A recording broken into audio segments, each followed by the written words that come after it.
Just like the street lights lit this town, like a fire in a blaze, gotta burn it down. Can't be afraid to leave this out. We got this far, don't know how. I see danger in your eyes. They know we'll burn down the night. Coming just like the sunrise. You know that we gonna let it rain. Tonight, we gonna let it rain. Tonight, we gonna let it rain. Just like the sunrise, we gonna let it rain.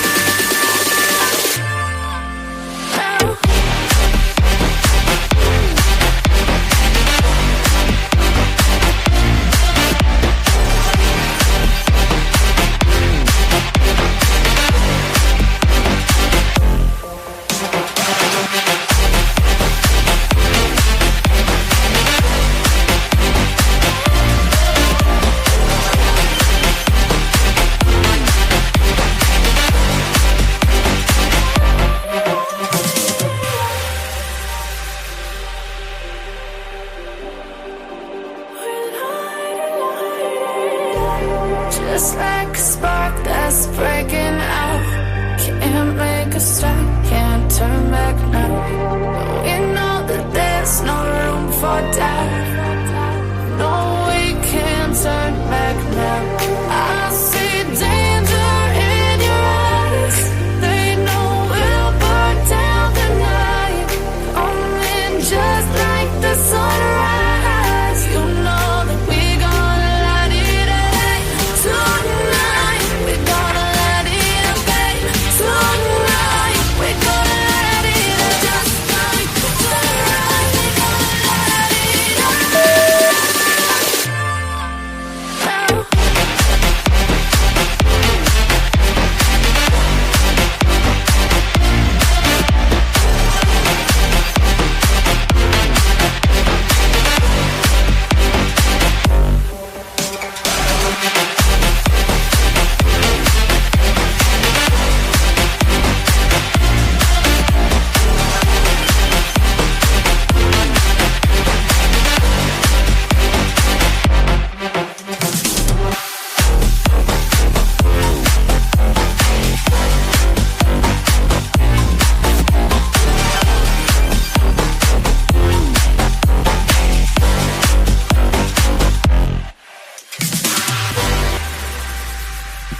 Hello, welcome in, everybody.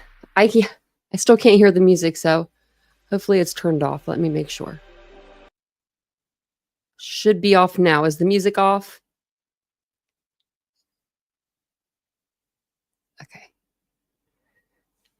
No, I can't hear the music. I forgot to tell Vincent about it today. No. So okay. Sorry, I just wanted to hear if we could hear the music. Okay, cool. No music. Okay. I wasn't sure if there were if you're new to the channel, let me say hello first. But hi, my name is Tanya or Titanium Built, and we've been having some sound problems over here the last couple days. The only sound issue we've been having is I can't hear the intro music or the outro music. So it's nothing with you guys. You guys are good. You can hear it. You can dance along. You can do all the things. I just can't hear it. So I have to listen to it on the iPad. And I just realized right when I was coming live that I didn't even tell Vincent about that problem. So yeah. Yeah. So no, he can definitely fix it. It's just a matter of me telling him. Hey Mia, what are you doing back there? She's the only dog in here tonight, so she may go a little nutso. Hey Casey, how you doing? Hey Kira, welcome in everybody. I think she's trying to put the beds together because she has both beds. Look at her, just being a stingy dog. She stops. Oh, I didn't turn on my light back there. I was actually rushing to turn on all my lights because I just forgot to turn them on. Like right before the music was on, I was like, uh-oh, we might want to start this live. I was doing some stuff for some other lives too, so that I have coming up that I have planned. So let me welcome in some people in. Welcome in. Like I said, if you're new to the channel, my name is Tanya or Titanium Built. It's nice to see you. It's nice to meet you. You can call me either or. Hey, Elise. Hey, Ladybug. Hey, Laura. Hey, Casey. Again. Welcome in, everybody. Hey, Lenora. Hey, Tony. Welcome in, everybody. Did you guys have a good Saturday so far? So far, so good. I had a pretty good Saturday. I hung out with myself, kind of. I mean, in a good way. I went shopping. Hey, Crime Kitty. Like I didn't end up finding what I needed, but like what I wanted to get, but I found some other stuff, so that's okay. Huh. Of course, if I find something and I like it, I'll get it in every color, and that's what I did. That's what I sure as heck did. So if you see me in a sweater that's striped and you see me in multiple of the same sweater, just mind your business. I was looking for a dress and I came out with sweaters. So hey Catherine. Hey Jennifer. Welcome in, everyone. Hey Dion. Hey Mary. Oh, I'm so glad you came over. I'm glad that I don't have that music playing like I did when I was talking yesterday. Hey Kitsy Cats. We had it playing for a while. Hey four fireflies. And if Renee comes in here, I'm calling her Renee. Her name gets me every time. Hey Mandy, her new name. Hey Reba. Hey Simply Felicity. That's a kind of a tongue twister too. Oh, peanut butter cookies those are good. Hey Deborah. Who has peanut butter cookies? Are they like the homemade kind? No, I can get down with that. Chicken salad and croissants for supper. I bet that was good.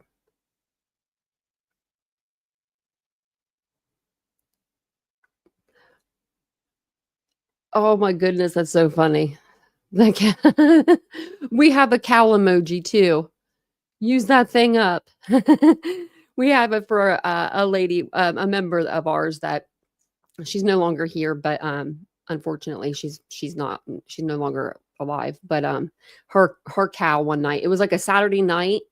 I remember it was a busy live and we're like going at this live and we're talking and we're like all strategizing this live. And all of a sudden she's like, gotta go. My cow's in the middle of the road. And we were like, what?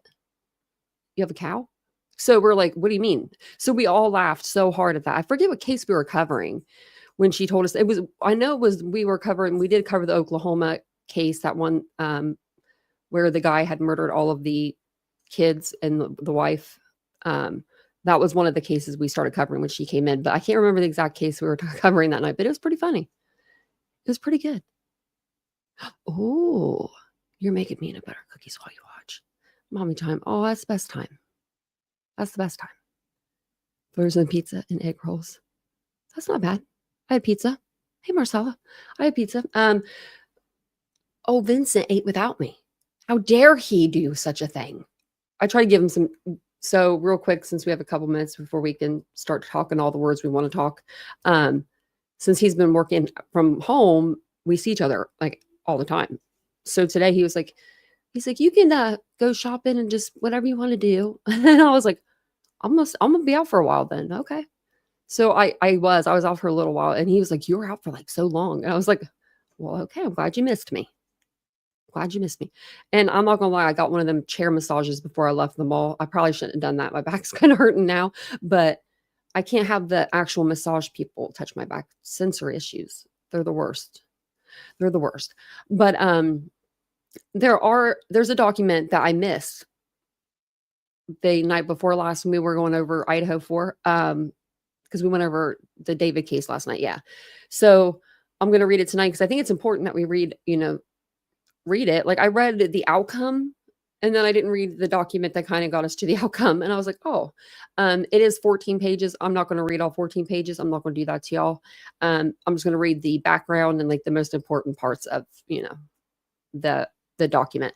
And then we will listen to Dylan's full interview. So in late September of this year, a video of surviving University of Idaho roommate, Dylan Mortensen, it was her police interview. It was conducted just hours after the November 13th, stabbing deaths of her roommates, Kaylee Gonzalez, Madison Mogan, Ethan Chapin, and Xander Kernodle. They did an interview with her. And remember, I played an interview like last week on the channel. Well, I thought that was the full kind of deal, but it wasn't. So apparently there's 26 minutes to this interview. And it was recorded at the Moscow Police Department. And it just provides like a raw account of what she was feeling and what she saw, and all the things. Is that my other dog actually wanting in? No way. She never does this. I'm not even gonna mute myself. I do that every time, don't I?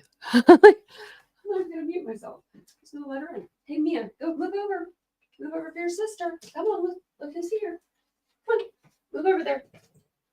Come on. Come on, move over to that bed. Yep. Come on, Mia, you're the bigger girl. Thank you, Mia. Thank you. You don't have to lay in the bed with her. Actually, I'm gonna blow my nose really quick. Hold on 1 second.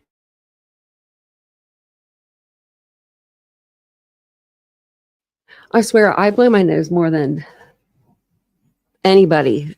I really, really do. Like, it's crazy. I never used to have allergies or nothing of that. Oh,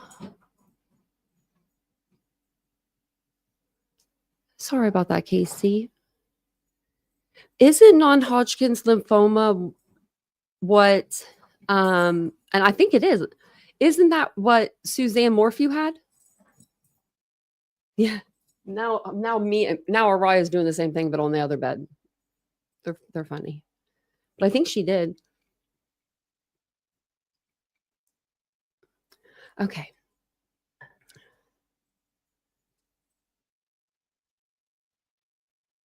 Sugar cookies are good too. I used to work at a cookie store. You can get me started on cookies. We'll be here for all night talking about cookies. I love cookies.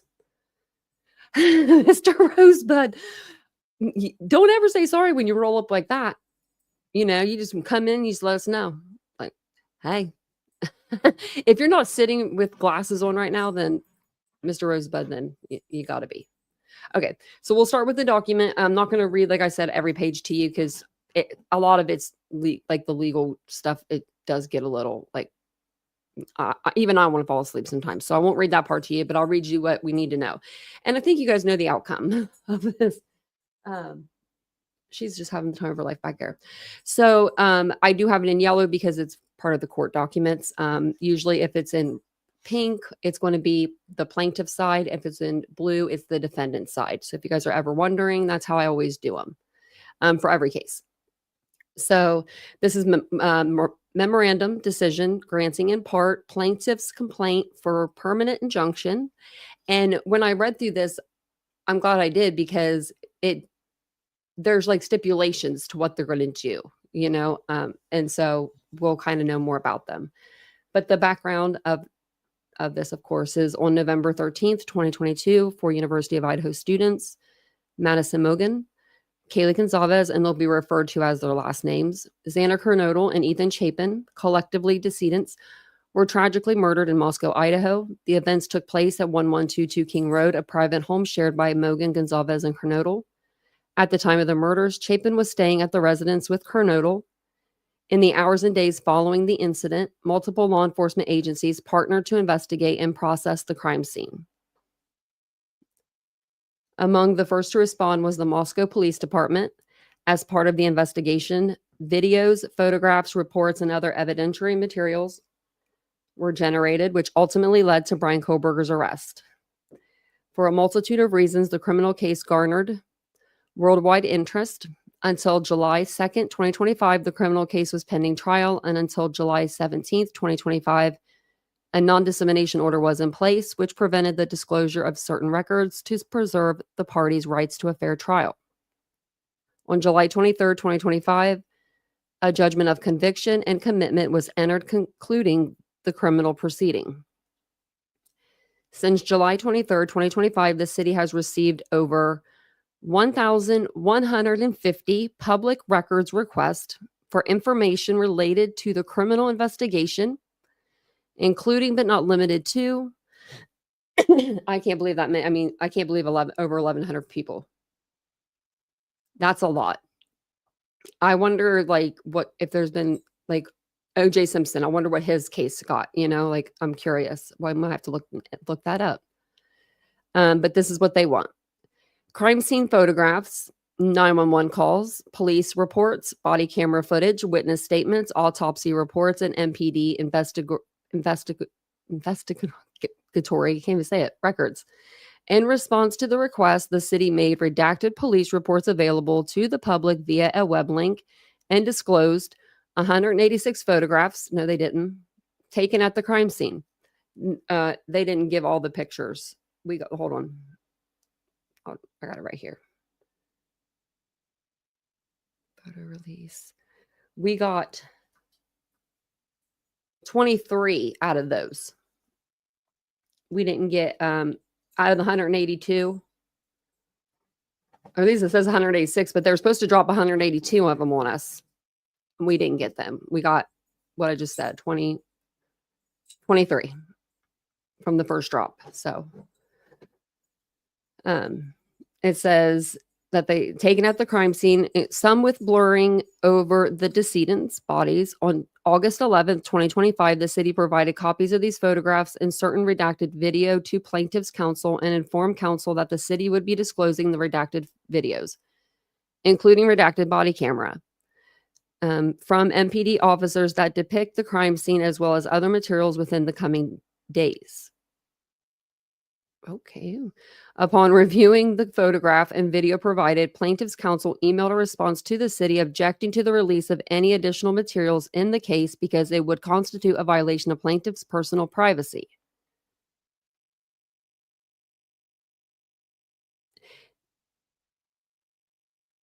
Do the plaintiff okay, so if you're a decedent in the case, do you still have those rights? I mean, this might be something, I mean, I'm a true crime person. I should know the law a little better than that. But I mean, do you still have rights? I'm assuming you would, but I mean, like certain rights. I don't know. Yeah, Ladybug, I don't cook much, but I do have a thermometer for when I start cooking.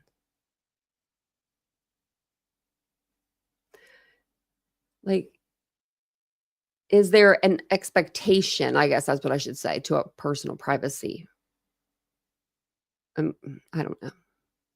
I don't need to see the crime scene photos. I'm just saying in general. Like, I mean, either way, it's sad. On August 12th, 2025, Karen Laramie, Mogan's mother, filed this complaint for an injunction restraining the city of Moscow from releasing further images related to the homicide investigation of plaintiff's daughter. Along with her complainant, Laramie filed an ex parte motion for temporary restraining order under IRCP 65B following an in-camera review of 4 redacted body cam videos. So she was wanting to look at those, and approximately 181 photographs. An order granting plaintiff's motion for temporary restraining order and a temporary restraining order was issued on August 15th, 2025, that temporarily restrained the city from disclosing any images, audio, or video depicting the inside of Mogan's bedroom until a hearing on the preliminary or a permanent injunction. We ain't never going to see that knife sheath, are we? That's just too close to her. I have a feeling it's just, I understand because they want to cover the victims and the blood evidence like right around them. And so that's, I'm sure, right in that area, you know. But I would like to see, just for the people that like, not her, block her, or, you know, block her out. But I would like to see the first officer just like seeing that, for the fact that like that might put, I don't know if it would even put a stop to a lot of the people that are conspiracy in this, like conspirators in this case. I don't think it would. It'd probably just give them something new to talk about. So it says, on August 21st, the city released additional body cam video and crime scene photographs that blacked out the bedrooms entirely in lieu of blurring the decedent's bodies. On August 23rd, 2025, plaintiffs filed their first amended complaint, adding Stacy and James Chapin, Chapin's parents, and Maisie Chapin, Chapin's sister, as plaintiffs. Plaintiffs seek a permanent injunction restraining the city from releasing 1, images of the interior of victims' residence.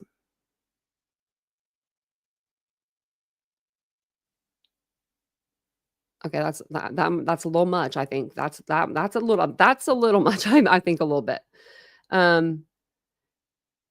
like, so we can't put the toothpaste back in the tube, you know what I mean? Like, the image is already out of the house. So that's, I don't know. But 2 images of the victims, whether blurred or not, images of the bedrooms where the victims were murdered, images of the death scenes / murder scenes, including images of pools of blood, blood splatters, and dried blood.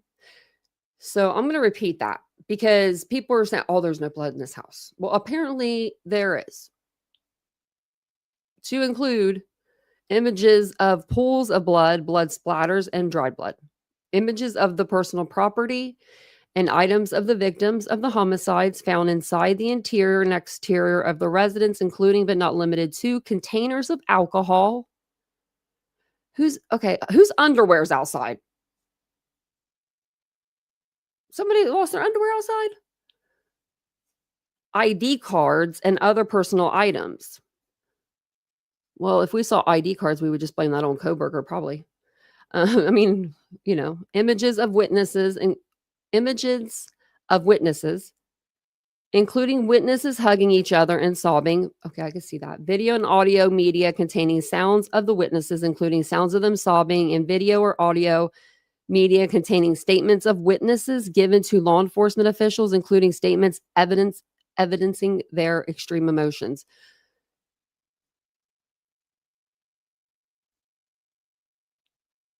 Some of those, I don't know. I don't know if I get behind them, but I'm here. Bigfoot's underwear, he said. It might be Aries. Geez, I mean, like, what? I didn't see any underwear. We've looked all around that house. Like, we walked with the guy when he was putting the perimeter tape up. Okay. I mean, they were college kids, really. I mean, seriously, I could see losing your underwear. On August 25th, 2025, the party submitted a stipulation for the parties submitting this matter for a decision on the permanent injunction based on the declarations, pleadings, and briefings on file. On August 28, 25, a hearing was held on plaintiff's complainant via Zoom, and we watched that. Attorney Leander James appeared on behalf of the plaintiff, City of Moscow attorney Mia Batista, attorney Andrew Poliskow, and attorney Bentley Stromberg appeared on behalf of the defendant City of Moscow. That's a lot. Following the hearing, the court took the matter under advisement and issued an amended temporary restraining order, which prohibited the city from disclosing any images, audio, or video depicting the inside of the bedrooms of Mogan, Gonzalez, and Coronado. And they held up their end of the bargain. They actually did a lot more than that. They did all the bedrooms. They didn't just do the people that died. They did, Bethany's, they did Dylan's. So, now having considered the evidence, pleadings, and argument, the court issues the following memorandum decision granting in part plaintiff's complaint for permanent injunction. So granting in part. So not the whole thing, because, I mean, obviously we've seen the outside of the house. We've seen the inside of the house. I don't think, like that, we can't just take them back. I mean, they're already out there. I mean, even if they said, wipe the internet clean, it would just be hard. Hey, Renee. I said I'm not trying her name tonight. True Crime Rewind with Renee. I'm gonna get it really fast one of these nights. I don't know if they'll ever tell us who the DNA samples belong to, because I don't even know if they ever tested them. Like one of them, the one on the banister, to me, and I don't know this for a fact. It could have been nosebleed. Someone at a party got in a fight. But what if, like Hunter said that he took pulse, right? Well, it'd probably be really hard to not get something on your hands trying to touch for a pulse. So what I'm thinking is, because it was on the downstairs to the first floor banister, is how I that's how I took it, was the first floor banister. Maybe he was running, like walking out of that house real quick, and he just took them steps and he grabbed the banister and he just kind of like went down the steps, like fast, like jumped half the steps and then just like, but had his hand on the banister. That could, and he could have said like, that was me. I don't know if they would take him, they should take him at his word, but they probably shouldn't. But maybe that's why they didn't. I don't know if they even tested it, but I hope that we find out. And I'll read every document until we do. Best believe that. Welcome in, everybody. Thank you guys all for being here. I appreciate it. If you guys don't mind, just take a second, hit the like button for me. It really does help the channel. Subscribe to the channel. That's what you guys should do. We do talk true crime here daily. We're just reading through this document. I'm going to pass the legal standard so I don't put y'all to sleep because it just cites a bunch of different cases. I accidentally didn't read this one the other night, and I read the one that told us what happens at the end. So, but they're wanting to get this because it's unwarranted invasion of personal privacy, like I said before. That's why I highlighted that.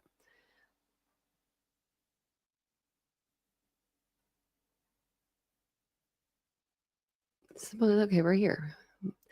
I would define the privacy interest of any deceased person when disclosure of certain information is permitted under notification to next of kin, but opted not to include the same definition.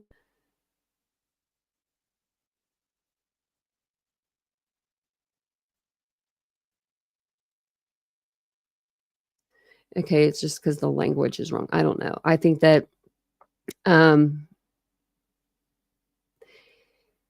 I don't agree that they I don't think that having the crime scene photos out there is going to do any good. I really don't. Like, I'm redacted. Okay. I don't know. I don't even know if I would show them redacted, but for them to say they don't want anybody to see the house, they don't want anyone to see the conversations anyone had, they don't want anyone to hear this, they don't want anyone to hear that.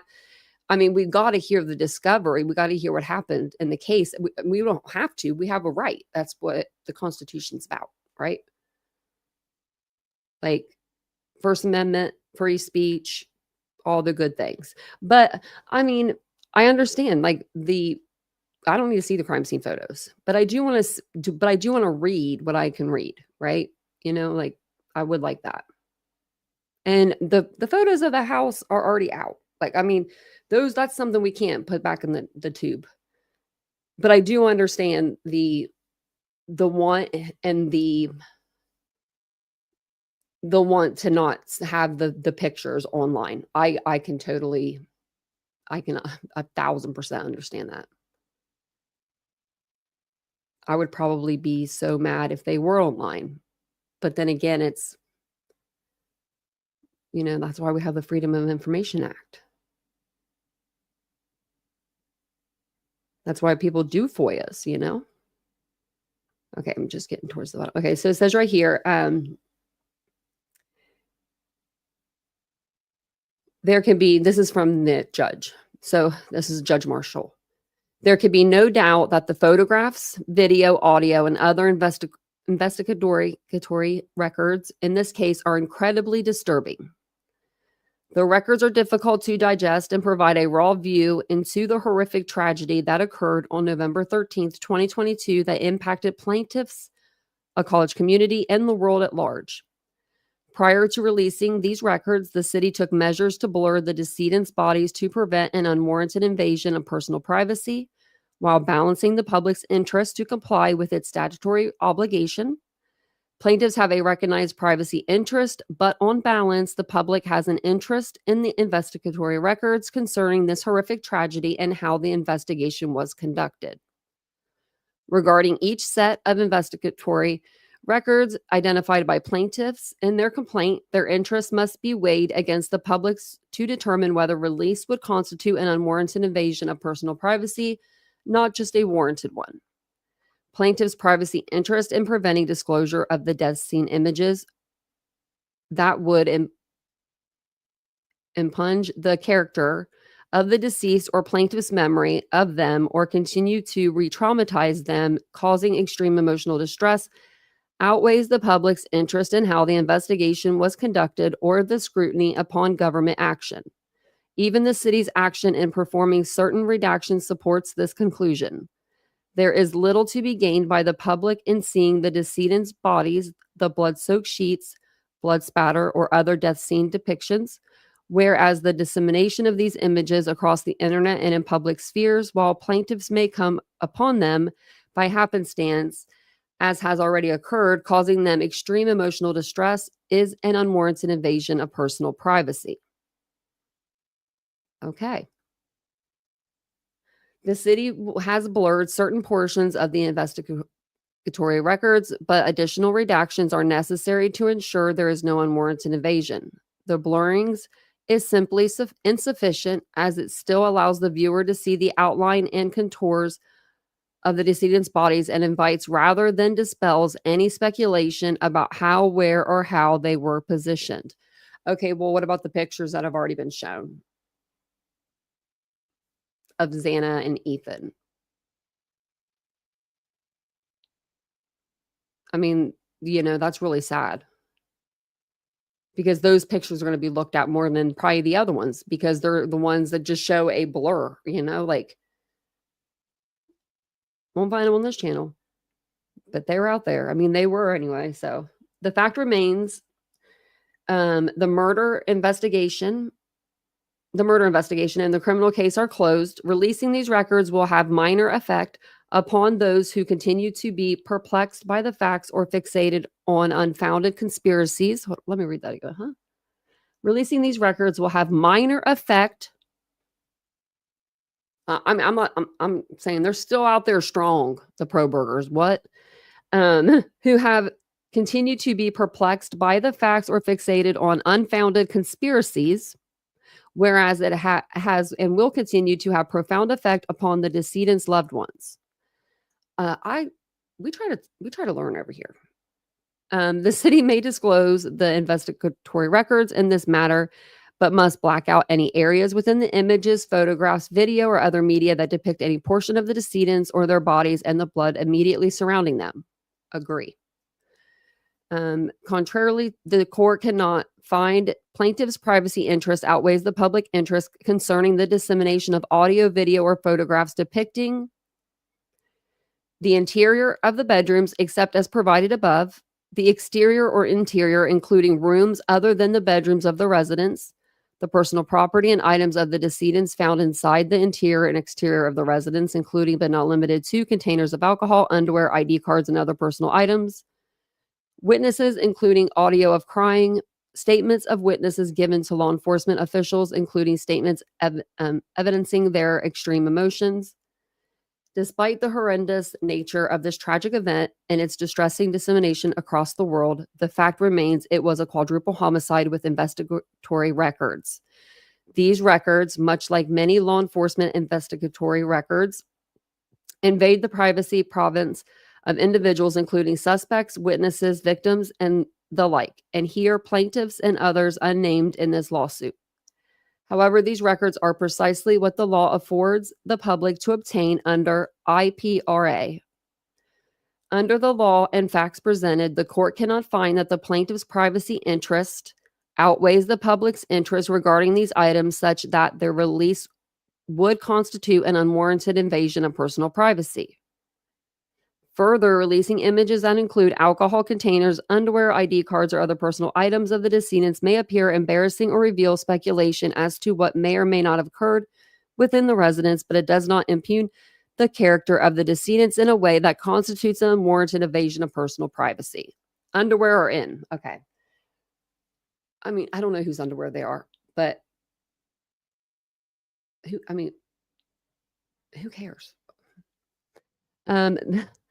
Therefore, the city shall, upon request and in accordance with its statutory obligation, disclose the investigatory records, except as to the death scene records noted above, or those subject to any other statutory exemptions or redaction rule.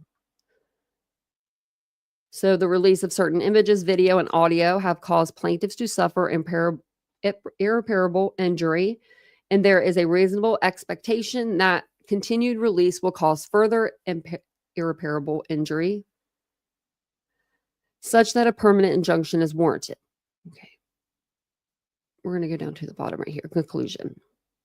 For the reasons set forth above, the city disclosure of certain investigatory records would constitute an unwarranted invasion of personal privacy. Plaintiffs have established the disclosure of such records have caused irreparable injury, and further disclosure will result in the wrong being repeated.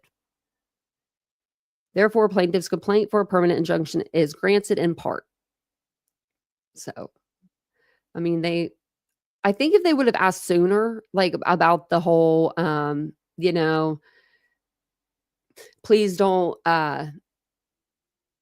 show the inside of the house or the exterior of the house, things of that nature, maybe.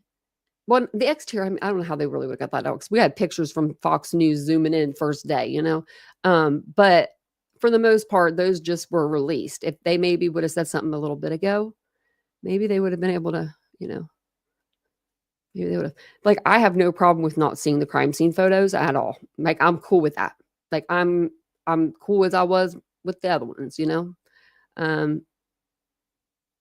I never put them on my page, and never would put them on my page, just because that's just, I be sleeping good at night, I'll be sleeping real good. So, like I said, we went over the interview that Dylan had done the day of November 13th, but I didn't realize that there was so much more to it. So I had found like 5 minutes of it, and then I had just found like another 5 minutes of it, and then so I'm like, okay, well, there's 10 minutes of it, but Plunder had all of it. If you don't know who Plunder is, she's a really good creator. I'm going to put her link in the chat right now. I'm going to put the link to her channel. That way I don't forget. And it's in my description if I do forget. So you'll be able to go right back over to the description and get that. So they're getting ready to walk in, but I'll play this in just a minute. I wanted to put this in the chat so I don't forget. Let me put her name too. And it's in my description, and we'll talk through this. She's really good. She goes with like a couple people. Sometimes she'll get like records with them. That's so smart, get a couple creators together, like, especially if they cost a lot, because some of these records cost a good chunk of change, like a lot, I've always been fortunate with the cases that I've covered that I've FOIA'd, that I've never been charged more than like $100. And that was for the Chelsea Grim stuff. So other than that, they don't ever charge me. But if you guys don't mind, take a second and hit the like. If you're just coming in, welcome in, everybody. It's good to see you guys. If you are new to the channel, I'm Tanya, or Titanium Built. It's nice to meet you. If you're watching on a replay, hashtag what you think of this interview, comment and below what you guys think of this interview. Don't hashtag this. If you hashtag them, they might get sent to me. I don't know. They might get held.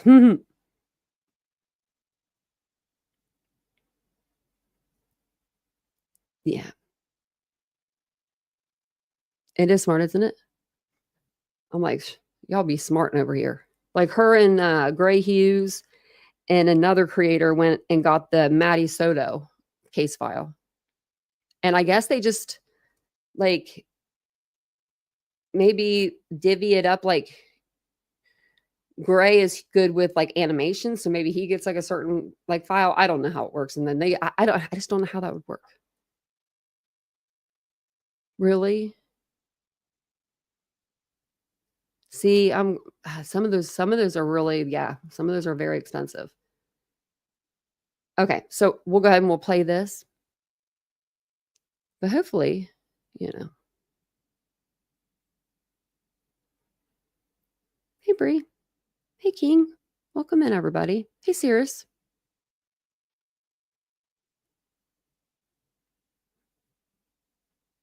I was like, Ladybug, who are you talking to for a minute? You're talking to someone in the chat. I love it. I like that someone's name is this bitch. That's the best name.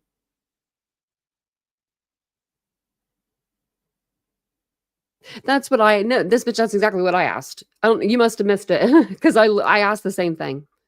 I guess they do have some rights, which is I have the only problem I have is I never saw the autopsy photos, and I never would ever want to look at them ever, ever, ever. I would rather remove my other eye, and I don't have another one. So, but Gannon Stout, that little boy, his little face just flashes in my head every time we talk about this, because it's like, well, he should have had rights, right? Like, I mean, that little boy was horrifically killed. I mean, so were these guys. I mean, so were the kids or young adults in this case. They were, of course, horrifically killed. But it's like, let's do it across the board, right? Hey, Cracker Jacks. Like, I would like to do it across the board. Like, let's not show any, at least kids, no kids. Okay, so we'll start this. It's 26 minutes long. I'm going to pause it here and there for a commentary. But, I'll try to do. Oh, no one got some shoes. Thank goodness someone got that girl some shoes and a sweater.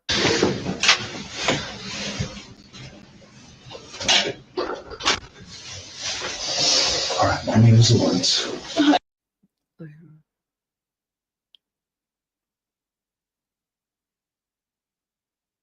And if everybody you actually spoke to the common way, except your parents didn't go crazy on you? No. What's your middle initial? And what's your last name?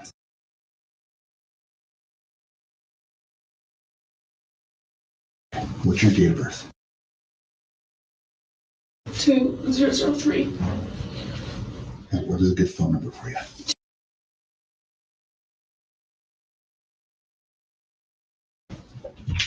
Okay.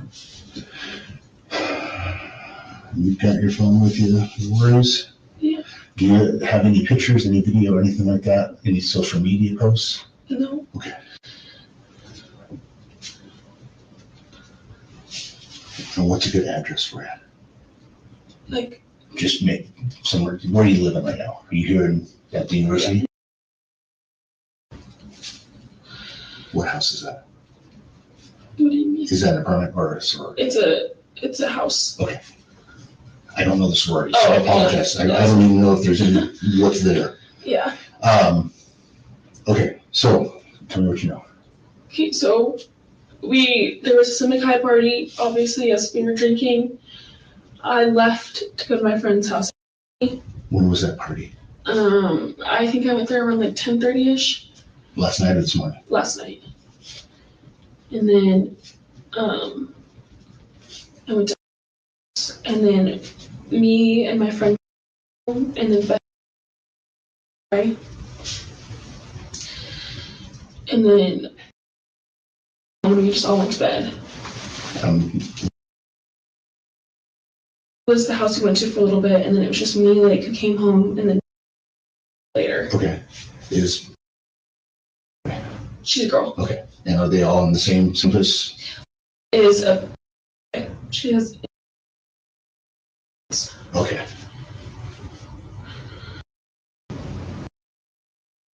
Got it. Okay. So you guys were there, you came home early? Yeah. And then eventually she went to her place. Where does she live? She lives like down the street. I don't know exactly where it is. And then Maddie and Kaylee came home from the club. And then we all went to bed. What time do you think you got home? I think I got home around 12:30 to 1. Okay. In between there. And then what time do you think you came home? Like 10-20 minutes after I did. Okay. And then Maddie and who else came from the club? Kaylee. I think they came home like 1:32ish. Okay. And at that point, nothing Nothing weird at all. Okay. Then everyone's asleep. At 4 a.m., I like look at my phone and I can hear Kaylee and Murphy like dancing because I can tell it's her voice and that it's Murphy because he's barking. And then I hear her go upstairs because you can hear like everything. And I heard her say, "There's someone here," and I thought she ran downstairs. and then I jumped up and locked my door because I didn't know what else to do. So Kaylee and Murphy. Murphy's her. Murphy, so Kaylee and is Kaylee's ex-boyfriend. They share the dog pretty much. And Murphy's the dog. Someone asked me, why didn't they just give Murphy to Jack? Well, they had to go get Murphy taken care of. He needed to get a little trim on his fur.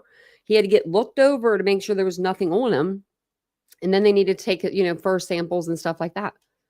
But yeah, someone asked me that. And I was like, am I missing stuff? I did miss it. How did I miss that again? Serious. 19 months. Look at that. Thank you so much for being a member for so long. That's a long time. Geesh, man, you guys, the other night y'all were like showing it up too. And then tonight, you guys have been with me for a while. Ain't letting you go now. Yeah. Okay. What is Kaylee? And I felt really bad seeing them. I don't know if you guys have been watching the body cam videos I've been putting out, but they were like coaxing him to come out. Like, it was really sad. If you didn't watch the second body cam footage I put out, that one has a lot more to it than the first one did.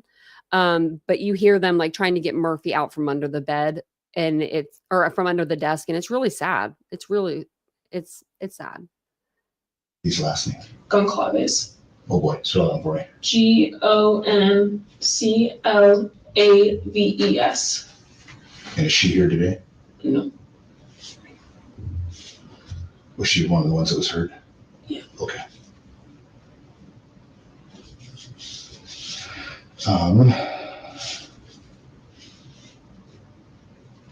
Okay, where is Kaylee's room compared to yours?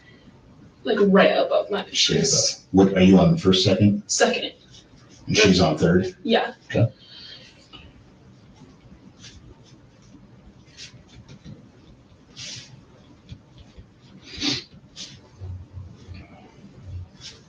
You said that Kaylee and share Murphy Yeah. This. and is Jack's Yeah. current? Yeah. He's ex right now.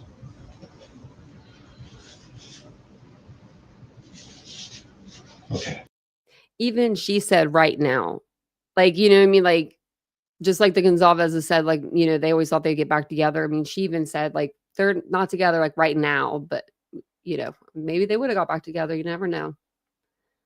So sad. And thank you, Ladybug, for sending me those pictures of Murphy. I'll have to show them. Between Kaylee? I just remember that. They're really good, like friends still. You still play with the dog and stuff like that? Every now and then, yeah. Okay.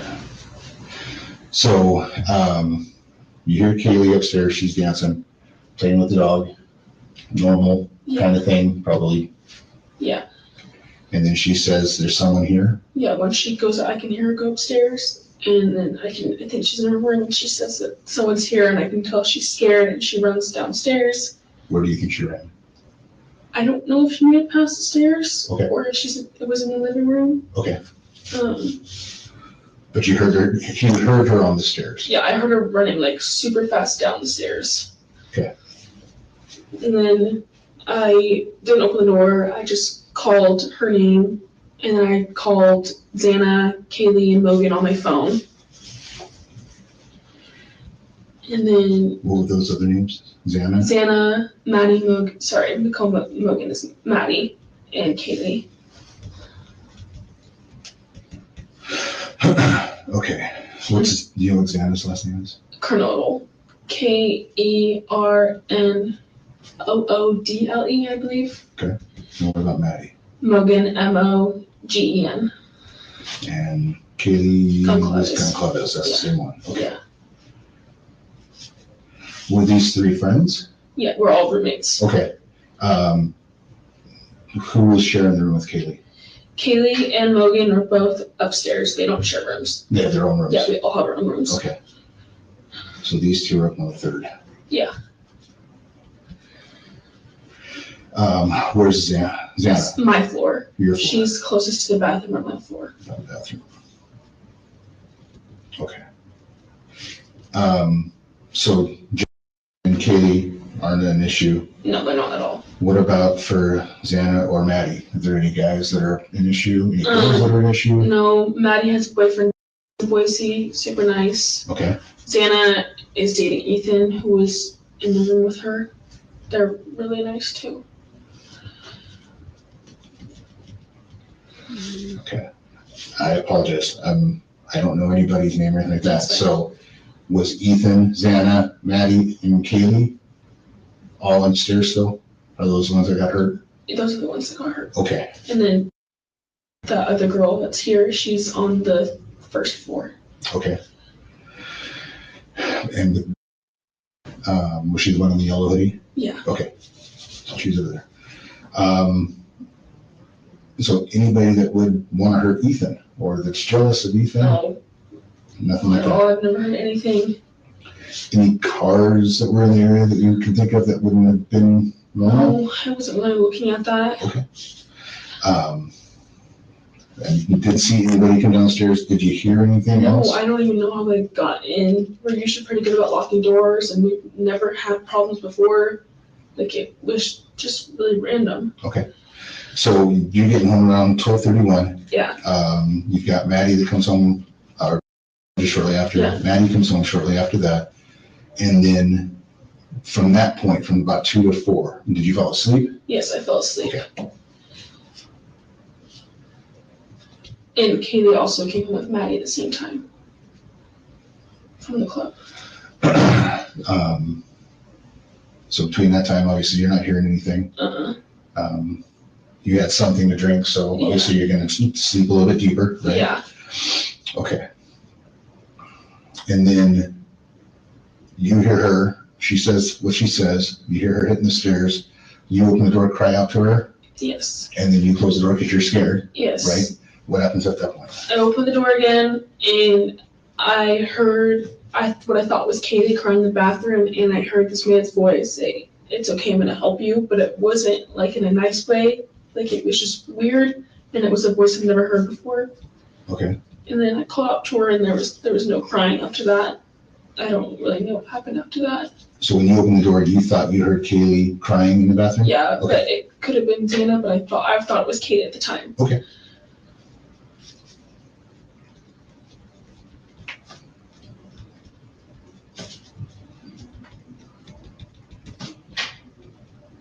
I don't know if these questions are really helping because I'm just right over the top of them. And you said that you don't recognize the voice. No. And then I opened the door again, and the guy is right there. And he's maybe my height, a few inches taller, not like skinny, athletic built. He has all black. He's wearing some masks that covers just his forehead and here, and it goes like around. He was white. He saw me, and I. So she did describe it right the first time. In the PCA, they describe it as a mask that just covers the nose and the mouth. I saw him. He's all black. He's wearing some masks that covers just his forehead and here, and it goes like around. He was white. You could see like her go like this, like here and there. He saw me, and I saw him, and he just left. And he was holding. It looked like it was this, and this was black, and I didn't think that it was a gun, but now I'm thinking that it probably was. But I was just in and out of it because I was so tired. You say this. Like it was cylinder like this, and then it went straight out and then in. So I don't. Maybe. Almost like a arrow, or? Yeah, kind of. Okay. It was weird. I couldn't really. I call it like a mini vacuum. I don't really know what it was. Okay. You say about your height. How tall are you? I'm 5'10", so he's probably around 6 foot. So he's gonna be average height. Yeah. Wow. She nailed his height. Nailed it. And he was on top of that little 4-inch little step right there. Ain't no way I would have been able to nail that. I would have been like, he's 5'3". I'm terrible with heights and stuff. I'm good at guessing people's weight though. I don't know why. Any of the girls at all in the house get any kind of freak weirdness going on the last couple of weeks that they talked about? It's been all normal. Nothing weird at all. No weird calls, no texts? No, I mean, nothing really weird happens in Moscow usually. Right? Okay, so and I apologize, I keep backing up just a little bit, because everything's gonna be jumbled up with you, and I Yeah. totally get that. Yeah. So you hear her dancing, Mhm. you hear her say somebody's here, she goes, it sounds like she goes to the stairs. You open the door, call to her, close the door, and then you go to open the door because you and hear her crying, Yeah. or at least somebody, might Yeah. not have been her. And then, did you close the door and then reopen it before you saw him? Yeah, I Okay. closed it before I opened it, so. From the time that you heard her say there's somebody here to the time that you saw him, how much time do you think? I don't know, I think it was like around 10, 20 minutes. Okay. I mean, I was Not really long. out of it. Everything was kind of blurry. Like, I don't fully remember it, I would say. Okay. So help me figure out where, like I said, I haven't been into the building. Where would if this is, when you say layout of it, where would your apartment be? Okay, Or so your room, I should say. I guess like say the door's right here. This is the apartment or that hall? It's like a house. Okay. It's a whole house. Then there's stairs that go up diagonally like this. Okay. Living room. Uh-huh. You're looking at the living room. To the right is the bathroom and Xana's room. Right in front of you is my room and the stairs. On the second floor, right? Yes. So you've got the stairs that are here on the Yes. second floor. You've got the bathroom here. Bathroom and Xana's room around here. Okay. My room's like right in front of it. Okay. And there's a kitchen. So there's the kitchen. Then there's stairs that go up to the second floor. Okay. So that's up. And then Katie's room is on, going up the stairs. Katie's room is on the left. Up top, right? Yes, up top. And Maddie's room is on the right. And there's also a bathroom next to Maddie's room. So your door faces the stairs going down to the It bottom? faces more, like you can see them when you look up, but it's not totally facing. It's more like facing like this. Okay. So your door's more over on the side? Yeah, and then I can see like the window door that slides open back there. So if you opened your door, where was he at? In between my door and the kitchen. Okay, he was in between the door and the kitchen. And I saw him go out the door, I believe. Out the kitchen door? Yeah, and I forgot we did learn that. He wasn't on that step. Like we thought initially, like I initially thought anyway, that when she saw Brian coming, at her, like he was in the living room, but he was on that little step, that comes into like you step down and that's Dylan's door right there. Because she says he was about 3 feet from her. So I just pictured she was looking out and she looked right at him, right? But apparently she looked out and he was like right like in this area, where the kid, like if you go that way, like if you head this way, you're going to go towards the kitchen, out the back slider door. we're saying like, no, and I shut the door and locked it as fast as I could. Okay. But have you guys noticed on that body camera footage that they are saying that they found someone's footprint size 13, which I think is Brian Koberger size. And they were coming from outside the door, the back door, and they went around to, I hit the mic, around to the front of the house. Like they were wrapping around that corner that you go like down where the ladder was. Now I don't know if they happened to be his boot prints or not, but they were boot prints and they were coming out the back door. So is there a deck out back? Where he went. It's like just cement and there's like no fence, so I guess anyone could come in on there. So is the bottom floor kind of like a daylight basement? So you can come in that floor and then you get out the back up one? Yeah. Okay. Okay. I can find you a layout. So 5'10", all black. Could you see what color his eyebrows were or anything like that? No, I don't remember what his eyes look like either. Okay. He didn't say anything to you? I mean, I saw his eyes and he saw me, but he didn't walk towards me and didn't see anything. Okay. Which I found really weird. But didn't recognize eyes, definitely a white guy? Yeah, definitely a white guy. Okay. Any smells, anything like that would be weird? Mm-mm. After he left, what happened? I called me and was like, I heard it sound like a firework, and I didn't like put two and two together. And so I told her, like, I called everyone, they're not answering, and I'm in and out of it. I don't think anything of it. I just think everyone's asleep, and I go to her room, we lock the door, and just go to bed. Okay. And then this morning, it's like 11 or 12, and we're calling everyone, and no one's waking up, and we have like a really bad feeling. So I called Daniel's room, and he said, you need to call the cops right now. Okay. He wouldn't let us see what happened because he didn't want us to see pretty much. Yeah. Your house, go ahead. Just girls. Okay. And, right? So Xana is on the same floor as me. First floor. Mogan and Keely are the third floor. Okay. That's what I'm messing up. Okay. Didn't hear a car start up, nothing like that after the fact? No. And then no one, has anybody seen anything on any social media posts? No. Anybody talking about anything? No. Okay. Okay. At the same party, anything weird, strange, not normal? Anybody get angry with anybody? Anybody? No, it was just normal. Like everyone seemed fine. Xana and Ethan were with me, and it was totally normal. Okay. Like there was nothing weird or out of place. I didn't suspicious. Nobody hooked up that might. Yeah, I could put on the closed captions. I usually do. I actually forgot. Yeah, I didn't see it. Sorry. I was looking at the chat too. Have a boyfriend that wouldn't be putting something in the chat. pissed off at him or something? No. Okay.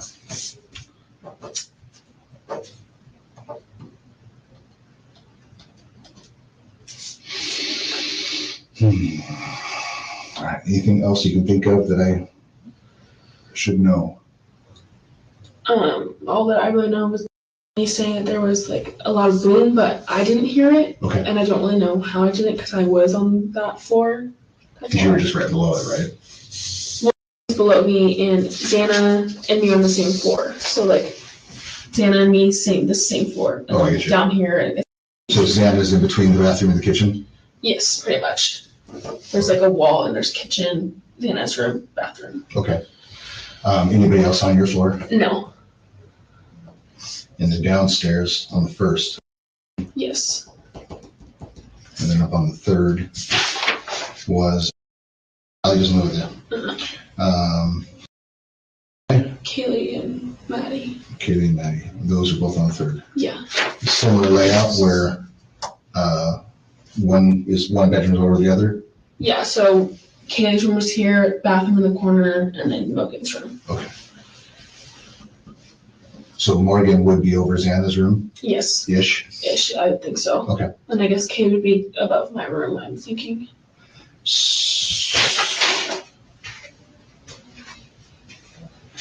So Xana is on your floor, but she was upstairs with Kaylee and Morgan. No, she was in her room. She was in her room? Yeah. Okay.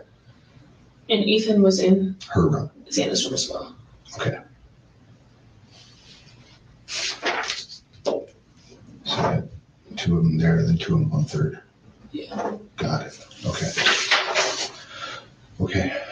I'm gonna give you this just in case you think of anything else, which Okay. is totally normal. Okay. To just have things fly in from out of nowhere. You'll Yeah. see a box of French fries and think of something. Yeah. Who knows what will trigger it. Okay. Obviously, you guys have some resources on campus, like the CTC, right? Yeah. Take totally full advantage of that. Okay. All right. This is not a normal thing. This is not something that you can just power through usually on your own. Yeah. So definitely take the help. If you have any questions, you can reach out to us, obviously. I don't know who's going to be the actual lead investigator, but obviously if you call and say, my name is so-and-so, I talked to, Detective Maury, and they'll patch you through whoever we need to. Okay. Anything else? No. Okay. I thank you for your time. Yeah. Take care of yourself. Okay. Okay. If you do get any weird text messages, calls, you think that somebody is behind you, following you, just do whatever you need to do to make yourself safe. Okay. Okay. Don't think that you're going crazy. Don't do anything like that. There's no reason to take chances. Okay. Okay? Oh, I wouldn't want him to tell me that. I would say, no, don't tell me that. What do you mean, sir? And now you're letting me go? I would say, I'm staying right here. Dylan, you should have sat your butt back down. He's like, if anyone's following you, just run. Like, get to safety. You know, like, to me, I would be like, what? Like, what? Because you're already going to be scared. You know, this person, she knows it's a he because she saw who it was. You know, he's out there somewhere and he's like, if anything happens, girl, you just run. Just get yourself to safety. I'd be like, I'm right here with you right now. I'm not leaving you. You go home. I'll sleep in your guest bedroom. I really would too. I'd be so scared. There is more of this video because he brings her back in, I believe.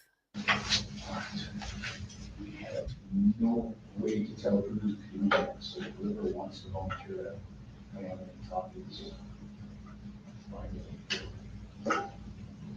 I apologize.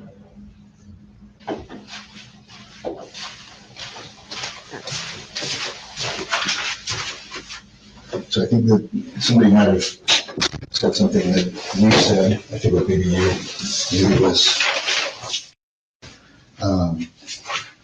did you have, or in the recent history, have anybody that you thought might have been stalking you, or that was just acting weird? No, but I mean, talking, remember about a month ago, I think that one of the police officers that Kaylee was outside taking Murphy out and she saw a shadow. Yep, okay. And then when Kitty was at Winco, Xander was in the car, she noticed this guy was following her. She got what she was getting, put it in the car, and she could see in her mirror that the guy was behind her in the car. Okay. So obviously he was trying to follow her.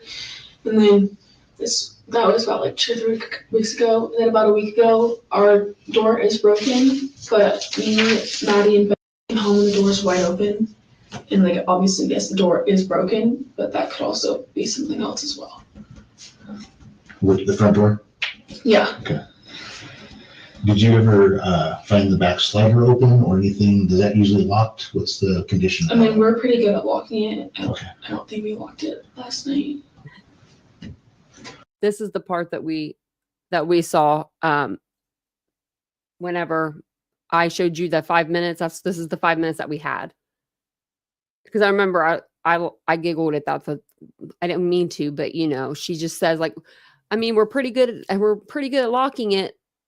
I don't think we locked it last night. You know what I mean? It's just of all the nights, they probably maybe didn't lock that door as often as they thought. They probably maybe thought Xana locked it, or, you know, hey, Maddie may have locked it, or no, Dylan locked it, or, you know, they might have just assumed someone else locked it and went to bed. And it sounds like the codes. But also those doors are so easy to break into. Those back sliders. To the front door by people. I mean, only people that know us, random people would not know. But, okay. Right. Yeah. Because Hunter said he knew it. Yeah, it does. Obviously knew it because it sounded like she was going to move in with you guys, possibly. Doesn't sound like he knew it. Mm-hmm. Okay. Did Kaylee ever say anything or report that weirdness to anybody else other than you guys? No, because I mean, can't. There's no proof, you know. Right. I can't really do anything about it, and people are just weird sometimes. We didn't obviously we were scared for a little bit. We didn't think much about it after that because there's something weird after that. Did she see what kind of car it was that he was driving? Nothing like that. Mm-mm. Where did Kaylee work? She worked at home for a business, I believe. Okay. I can't remember what exactly it is. So she was she works from her apartment? From her room? Okay. What about Maddie and Xana? Where did they work? Maddie and Xana both worked at Mad Creek, and then Maddie also had a paid internship through this business as well. That was online at home.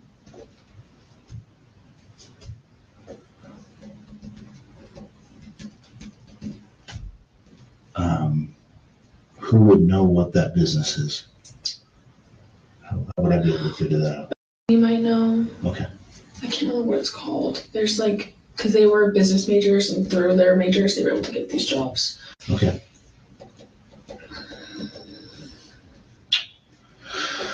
Okay.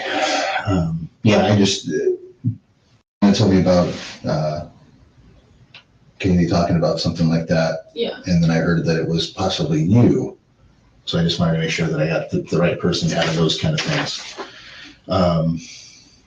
Did you hear Murphy barking or doing anything? Yes, he was barking a lot.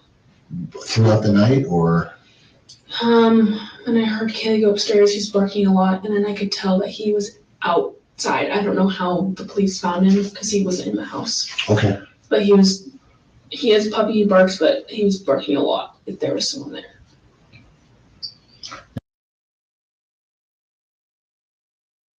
Okay, I thought I was muted. She doesn't realize that the door was left open. So I think she did hear Murphy outside barking, right? Whether he went out there before Brian left the scene or during. I think he probably followed Brian and was barking at him. And I mean, maybe. And then he went outside and was barking his little head off. And then I think he just came back in on his own. I think he was like, it's cold out here. I don't think he wandered far away. He was only 11 months old at the time. Just a little baby golden doodle, you know. I don't think he would have went far. I think that he would have just probably maybe went out the back door and then came back in. But maybe he was barking at Brian. Brian, was he barking at you? Can you let us know? And that was? We never locked our doors. I'll tell you, we never used to lock our doors back. I mean, we started back in 2001 after 9/11. I remember my dad was like that night. That was the first time we had ever locked our doors. But we lived in between two cops. There was one on both sides, like one on this side, one on that side, one down the road around the corner. We lived in a subdivision. So it was, we didn't, we felt like we were secure. We were okay. Plus my dad had guns. So don't come stepping on his front door. At 1:32, or was that around like 4? When the thing happened. And when he was barking, when you first heard him on barking after she was up there playing, did you hear him inside go outside, or did he start? They never said they don't have evidence of Brian being there. They do have evidence of him being there. The knife sheath. Outside. And the trips around the house. So yeah, they didn't say that. Yeah. Well, Murphy was with Kaylee when they were like dancing. They walked upstairs. He was still with her. And then when she yelled, someone's here, he started barking in the house. And then I believe the slider door was open, and I think he went out that way because I could tell like the sound of his barking was getting like more distant. Do you think that Murphy would have went after him, whoever he was? Maybe, but I mean, he's a puppy. He doesn't fully know that yet. No, he would just be, if anything, probably playing with him. Yeah, I don't know. When the guy in black left, did he close the slider or did he leave it open? I don't know. I just ran downstairs. Perfect. Okay. Okay. Anything else? Not that I can think of. No. All right. I'm going to go talk to my guys who've done the other interviews and see if anybody's got questions, so that we can kind of start putting more pieces together.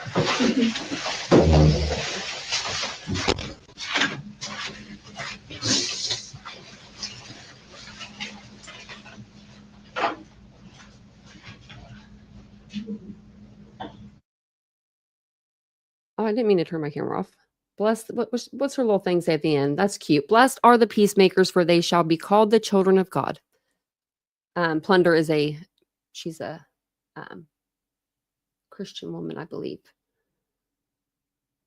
Okay, I'm gonna put this in the chat, this link to this video again, because she does get different like body cams and stuff. She does, if you're into like the Maddie Soto case, I know she does a lot. I believe she still does a lot with that case as well. I was looking for this one video. We might have to watch this sometime. I found this video. How do I find them all? I find all the Brian Kohberger footage. I swear I do. It's bad. But I found this on Sleep Stories. What? There is a channel. They've got 4 subscribers. 4 subscribers, 7 videos. None of them are on true crime, but they've got one, unraveling Brian Kohlberger's timeline. Like, I'm like, huh? Of all the things, I was trying to look up Asget for you guys. If you guys needed a little help in the layout of the house, she did a great. I can't find so there used to be a format or like a website that we could go to, and you could walk all around the house. You could like go into the different rooms. You could do all the things, right? And it was really, really interesting. And it was really like needed because this house is so intricate and so weird because they just kept building on it. Like I don't know. I would be afraid the whole house would fall apart. Step in the wrong spot, and you're going to be on the 3rd floor to the 1st floor. But this animation has the house in it, the layout. So we'll play a little bit of it. Okay, I think this is when he parks around back. So, okay. I think this is supposed to be his car. And this is the house here. At approximately 4:13 a.m., he begins to make entry. So this would be the back slider door.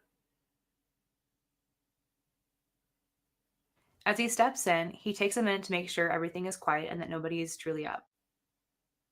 He walks to the entrance of the living room and looks around. He continues to be cautious and stands there listening. Kind of looks like he's going to go swimming. Feeling confident, he continues upstairs. As he makes his way to Maddie's room, the time is about 4:14. Meanwhile, 2 minutes later, Xana takes a break from TikTok and walks into the kitchen. Evidence shows her activity on the app stopped at 4:16. As she enters the kitchen, she's a little shocked to see the sliding glass door wide open. And at the same time, she hears a serious commotion going on upstairs. Hey everyone, I don't usually ask, but I'm building a small production company to bring you more exciting stories, and I'd love your support. If you'd like to help out and get some cool perks, or own the 3D model file I created for this animation, please send me a DM and then drop a #Asget in the comments so I know to look for your messages. Your support truly means the world to me. Thank you. She's so sweet. Picking up where we left off, a source revealed that Santa's phone recorded steps and elevation change, which is how it's known she went to the kitchen and the 3rd floor. When she walked up to Maddie's doorway, she interrupted Kohlberger, who had just finished an intense battle with Kaylee, who fought back violently. After a second or two, he notices her, and then she turns away. Being dark, Xana didn't realize what she was seeing other than a shadowy figure. Out of fear, she quickly leaves. A single source, unaffiliated with the media, claims Kohlberger injured Xana on the 3rd floor hallway, leaving evidence of blood there. But this single source of information has not been validated by any more sources. Continuing, Kohlberger, without thinking, pursues her all the way to her room, not realizing he had dropped the sheath of his knife. When he gets to the room, he attacks Xana, and the time is precisely 4:17:30. We know this because of camera A captured the sound of screaming and the thud.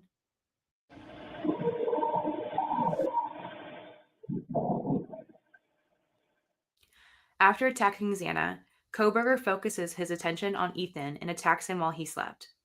Afterwards, Kohlberger must have sat down in a chair according to a report, which found blood smears on Xana's chair, perhaps from the exhaustion of what he had just done. This source also says that blood from the 2 roommates upstairs were found in Xana's room, showing that it was one person moving from one room to another. Kohlberger sitting down was for less than 30 seconds. As he gets up to leave, Dylan, hearing the commotion from Xana's room, gets up out of bed and goes to her door to look out into the hallway. She freezes and sees Kohlberger as he walks by and exits through the kitchen. She immediately closes and locks her door and retreats to her bed. Within 20 seconds of the encounter, she's calling and texting her roommates, but no one is responding. It takes Okay. And I think that's all of it that shows, I believe, inside the house. Well, here, actually, go a little Kohlberger a bit minute further. and a half to get to his vehicle after the encounter with Dylan. But once in his car, he flees the scene at a high rate of speed and exits the neighborhood at 4:20. Dylan continues trying to... Okay. So that'll give you a better, like right here. So you walk in the front door, you make a immediate left, and there's stairs right there, or you can go around the stairs. There's a bedroom to the right, but you can go around the stairs, and then there's a bathroom, a utility room, and then Bethany's bedroom on the first floor. Second floor, Xana's room's to the right. If you're standing in the living room, if you're going up to the third floor, that's when you'll encounter Bethany's room to the right after the living room. And then up on the top floor, if you're on the third floor, that's where you have Kaylee's room and you have Maddie's room. And I wish we had that site. It was called like Kula or something, but yeah, I go to it all the time. It says content not accessible. So, I mean, if anyone else can get it, let me know. Because I thought I saw like people being able to use it, not after this part, but like I haven't seen anyone use it recently. So if anyone's seen anybody use the Kula site or whatever it's called recently, let me know, because it was really nice to have for reference and to show people exactly what happened. If you do want to know what it looked like, I do have a video. I think it's titled like what I think happened the night of the Idaho murders, and it's from a couple years ago. So the video is a couple years old. But yeah, I think Murphy might have followed him out. Maybe he was barking up a storm at him. Like maybe he knew after maybe he was scared at first, and so he retreated. And then maybe he did go after him. Because I thought this whole time that he was just shut in Kaylee's room. I don't know why he didn't go into, well, I think that Kohberger probably closed Maddie's door, I'm thinking, maybe when he walked out. But then again, I don't know if he would have thought about to close it, because I think he was walking after Xana. So maybe Murphy just knew not to go in there. He just knew like by the smell or something. That it's just so sad. And actually, I do have a video of them going around the house. I keep forgetting that Kaylee got us that. But yeah, I'll have to show that on one of our next lives. I have a picture, or I have a video of, let me see, of the house. Like if you want to have like a view of the outside of it, like if you were driving around. And I don't be deleting anything. Email me at titaniumbuiltboo at gmail.com if you have any questions for me. Also, the guy do you remember Brian Kohberger's, this person actually, we could trust him. I think his name was Christian. Like you could trust this guy. That he went to school with Brian Kohberger. Like he did a video. It wasn't too long ago. And he came out and he just talked for like 10 minutes maybe about how he knew Brian and what he thought about him like back in high school or whatever and stuff like that.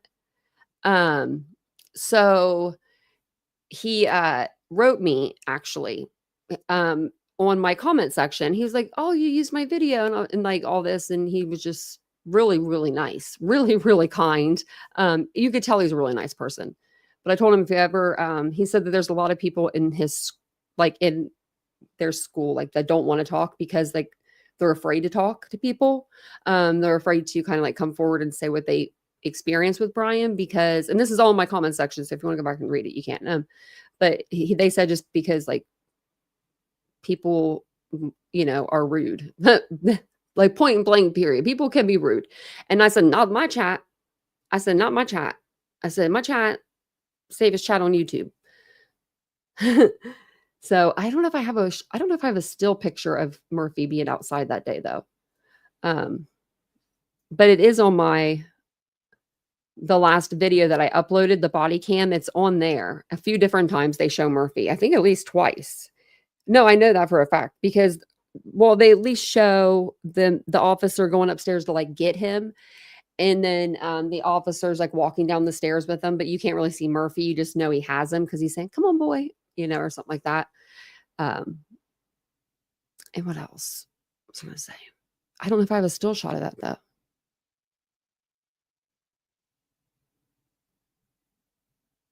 That right, Monkey Lady? That's what I said.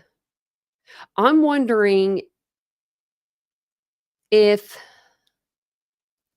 okay, so I'm thinking maybe the neighbor was mistaken on the day. Maybe I don't know. Because if you think about it, if that door was open when Brian Koberger was leaving, right? Or he was there or whatever. When Dylan ran downstairs to go to Bethany's room, she would have ran right past that door. She could have just slung it closed and locked it, right? Like, so I don't know if that door was open. Because it's like, why wouldn't Dylan close it? Right? Or was that the bang that Bethany heard, the door being swung open? Maybe it wasn't fixed as good as it should have been. Because like Xana's data supposedly had come the weekend before and fixed the hinges on the door. That's what was broke on the door was the hinges. That's why it wasn't staying like closed all the way or something. So, and yeah, if the door was open, she could have just pieced right out. I probably would have ran right out that front door screaming my head off. I don't know what I would have done actually. Just crazy. Oh, there's so much. I have to. Oh, here it is. Oh, there's a problem playing the video. I'll have to download it. Okay, I'll download it and then I'll play it next time for you guys. It was just the video of Kaylee going around. Hey, Whisper.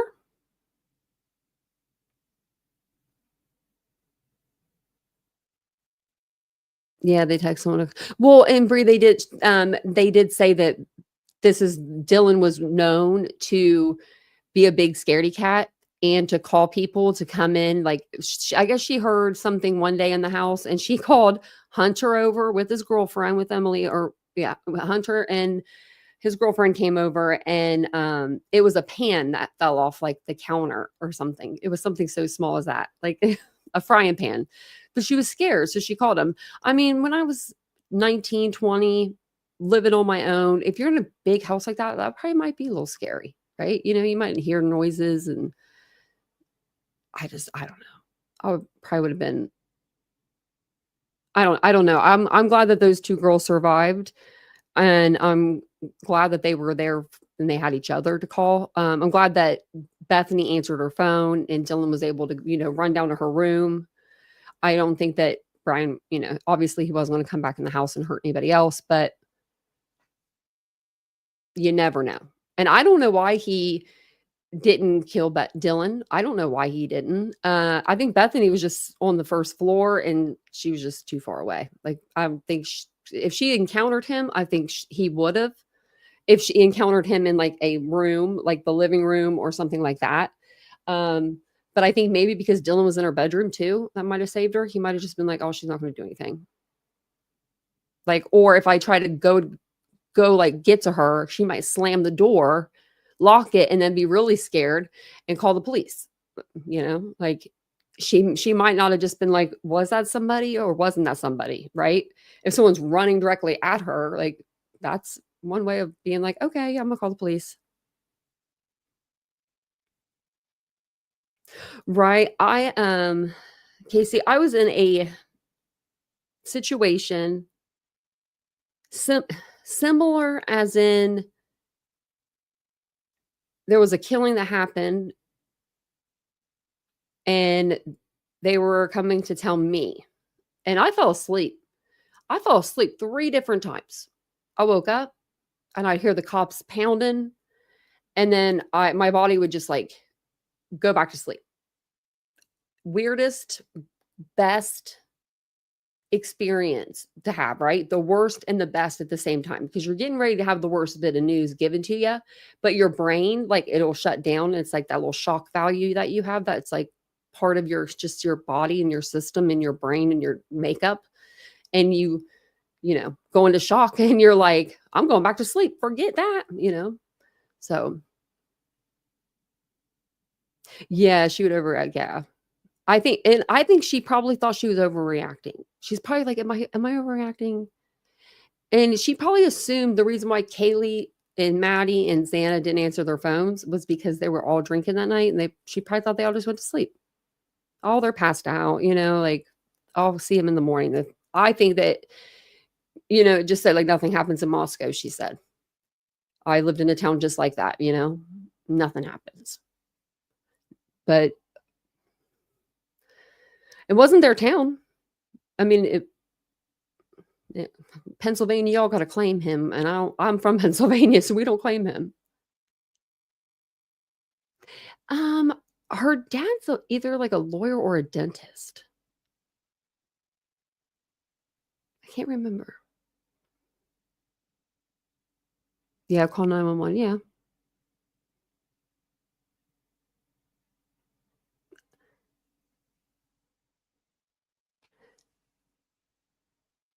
Yeah, none of his DNA. He would have, I mean, he went to school for this. They do teach things. I mean, I went to school for criminal justice too. They give you, they give you a whole little kit on how to collect fingerprints, how to collect blood specimen, how to collect like biologicals, fluids, dry things that are dry, what to put them in, what kind of like, packaging to put them in. I think, I don't know. I don't know. I think that because she didn't answer, that's why she didn't run to Xana's room. He is 30. He'll be 31, I think. Yeah. Celebrating his 31st birthday here in a month in the old slammer. I think it's the 21st of November. I think that's his birthday. Isn't it November 21st? Let's see. I think it's like 1994. Let's see. He ain't getting a birthday gift for me, but he can give me one. November 21st, 1994. So maybe Peru will get him a gift. I mean, you spent your 30th birthday in there. You're going to spend your 40th. You're going to spend your 50th, your 60th. That sucks. He was a dentist? Okay. Or maybe that was her dad. Because I think that she called her own dad. I think they called their own parents. Yeah, almost happy, Mom. We're getting ready to get off here. And, yeah, I mean, he was a lot older than the people that he murdered, in my opinion. They were 21. He was 28. That's the oldest age. And then just think like all that time he spent studying in like, oh my God, I would be so mad. I'd be like mad at myself. No, I took too many years of college to be just like, I'm going to give that up. No. Have a good night. Ooh, I bet they're so good. And your daughter has the memory now. That's the best part. Yeah, his dad was in construction. It might have been, yeah, I think it was Bethany's dad that's the dentist. I know one of their parents was like a dentist.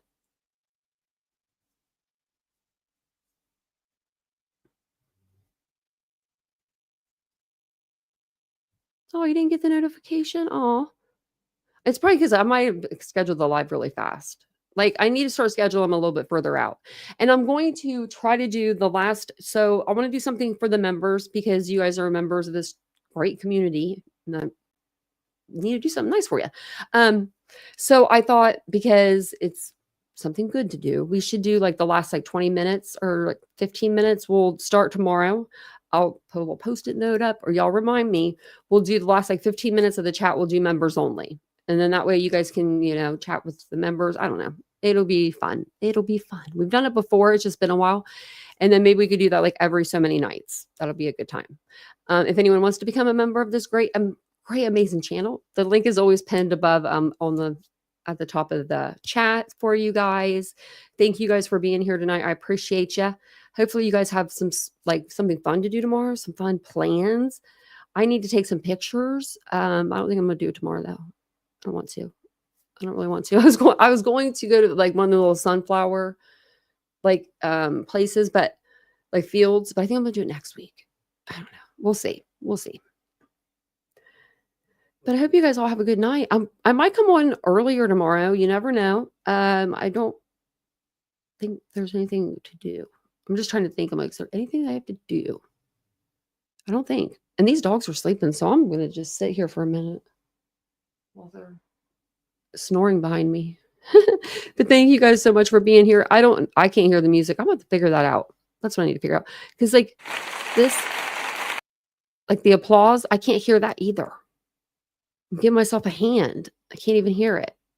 But thank you guys for being here tonight. I'm going to try not to, I'm going to lower the volume so I can not bust your eardrums out.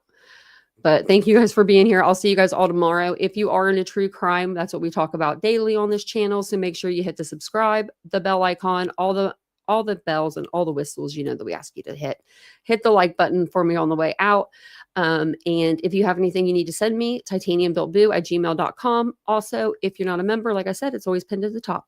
Thank you guys so much for being here tonight. I'll see you guys all tomorrow. Bye, guys.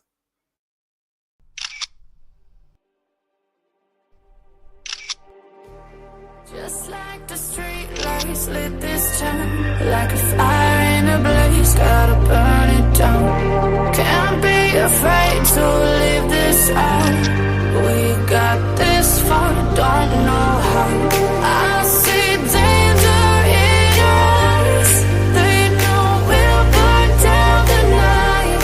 Coming just like the sunrise. You know that we're gonna light it up tonight. We're gonna light it up tonight. We're gonna light it up just like the sunrise. We're gonna light it up now.